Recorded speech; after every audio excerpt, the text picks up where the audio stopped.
Assalamualaikum, welcome to my channel.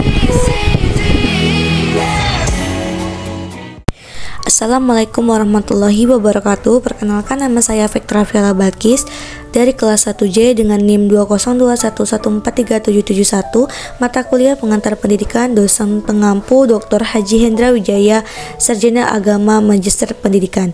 Di sini saya akan menjelaskan materi dasar-dasar pelaksanaan pendidikan.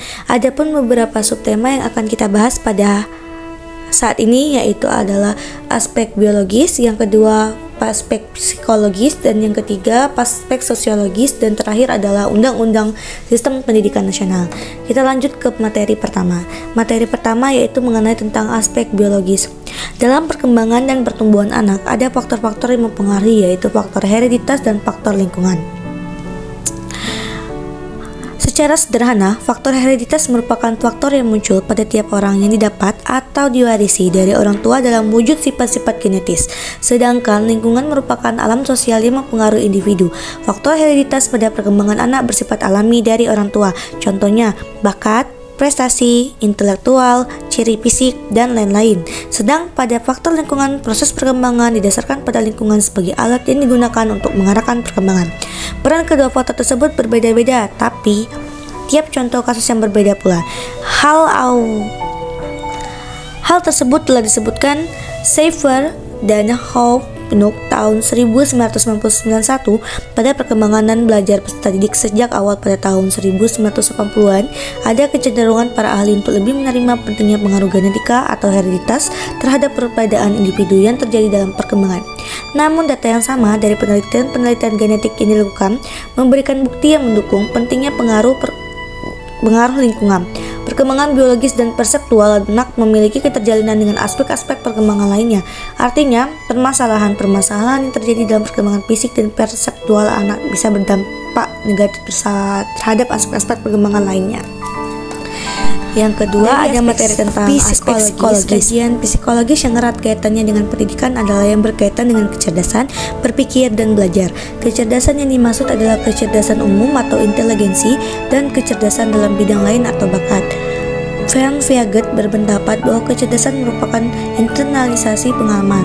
Maksudnya, pembentukan kecerdasan dapat dilakukan dengan menciptakan kondisi lingkungan, kesempatan, dan iklim emosi yang memungkinkan individu untuk memperoleh pengalaman tertentu. Ada dua komponen mendasar yang membedakan individu secara psikologis dalam dunia ilmu pendidikan, yaitu minat dan kemandirian.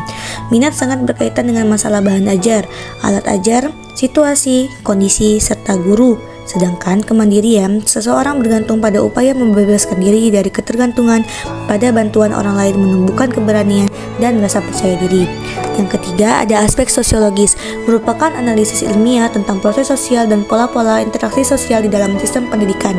Ruang lingkupnya meliputi 4 bidang, yaitu yang pertama, hubungan sistem pendidikan dan aspek masyarakat lain yang mempelajari fungsi pendidikan dalam kebudayaan, hubungan sistem pendidikan dan proses kontrol sosial dan sistem kekuasaan. Yang ketiga, fungsi sistem pendidikan dalam memelihara dan mendorong proses sosial dan perubahan kebudayaan, hubungan pendidikan dengan kelas sosial atau sistem status, dan yang terakhir adalah fungsionalisasi sistem pendidikan formal dalam hubungannya dengan ras, kebudayaan, atau kelompok-kelompok dalam masyarakat. Kemudian B, hubungan kemanusiaan di sekolah yang meliputi yang pertama, sifat kebudayaan sekolah khususnya berbeda dengan kebudayaan di luar sekolah. Terus yang kedua, pola interaksi sosial atau struktur masyarakat sekolah. Yang C, pengaruh sekolah pada perilaku anggotanya yang mempelajari peranan sosial guru, sifat kepribadian guru, pengaruh kepribadian guru terhadap tingkah laku siswa, dan fungsi sekolah dalam sosialisasi anak-anak. Yang keempat dan yang terakhir adalah sekolah dalam komunitas yang mempelajari pola interaksi antara sekolah dengan kelompok sosial lainnya yang meliputi analisa tentang proses pendidikan, hubungan antara sekolah dan komunitas dalam fungsi pendidikan, faktor-faktor demografi dan ekologi dalam hubungannya dengan organisasi sekolah. Kajian sosiologi tentang pendidikan pada prinsipnya mencakup semua jalur pendidikan, baik pendidikan sekolah maupun pendidikan luar sekolah. Dan yang materi terakhir adalah materi Undang-Undang Sistem Pendidikan Nasional.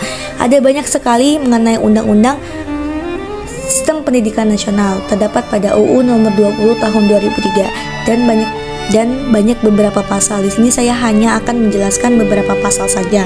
Yang pertama ada dari Undang-Undang Nomor 2 Tahun 1989 tentang Sistem Pendidikan Nasional tidak memadai lagi dan perlu diganti serta perlu disempurnakan agar sesuai dengan amanat perubahan Undang-Undang Dasar Negara Republik Indonesia tahun 1945. Tujuan pendidikan nasional terdapat dalam Undang-Undang Nomor 20 Tahun 2003 Bab 2 Pasal 3 yang menegaskan bahwa pendidikan nasional bertujuan untuk berkembangnya potensi peserta didik agar menjadi manusia beriman dan bertakwa kepada Tuhan Yang Maha Esa, berakhlak mulia, sehat, berilmu, cakap, kreatif, mandiri, dan menjadi warga negara yang demokratis serta bertanggung jawab. Kemudian fungsi pendidikan nasional dalam UU Nomor 20 Tahun 2003 Pasal 2 yakni mengembangkan kemampuan dan membentuk watak serta peradaban bangsa yang bermartabat dalam rangka kecerdasan kehidupan bangsa. Kemudian ada hak dan kewajiban dalam bab 4 Pasal 5. Setiap warga negara mempunyai hak yang sama untuk memperoleh pendidikan yang bermutu dan setiap warga negara bertanggung jawab terhadap berlangsungnya penyelenggaraan pendidikan. Kemudian ada sarana dan prasarana pendidikan dalam bab 12 pasal 45 ayat 1 yang berbunyi setiap satuan pendidikan formal dan non-formal menyediakan sarana dan prasarana yang memenuhi keperluan pendidikan sesuai dengan pertumbuhan dan perkembangan potensi fisik, kecerdasan intelektual, sosial, emosional, dan kejiwaan peserta didik. Dan yang terakhir ada dari pendanaan pendidikan pada pasal 46 ayat 1 yang menetapkan pendanaan pendidikan menjadi tanggung jawab bersama antara pemerintah daerah, dan masyarakat. Dan pasal 47 ayat A dan 2 yakni sumber pendanaan pendidikan ditentukan berdasarkan prinsip keadilan, kecukupan, dan berkelanjutan dan pemerintah daerah serta masyarakat mengerahkan sumber daya yang ada sesuai dengan peraturan perundang-undang yang berlaku. Ada banyak sekali beberapa materi tentang dasar-dasar pelaksanaan pendidikan yang belum saya jelaskan. Namun ini adalah secara spesifik yang saya jelaskan. Untuk Undang-Undang Sistem Pendidikan Nasional bisa kalian lihat di media di googling karena banyak sekali undang-undang yang menyangkut paut dengan sistem pendidikan nasional, dan yang saya paparkan ini adalah yang umum dan yang sering didengar. Itu saja presentasi dan pemaparan dari saya. Terima kasih sudah mendengarkan pemaparan dari saya. Wabillahi taufiq wal hidayah. Wassalamualaikum warahmatullahi wabarakatuh.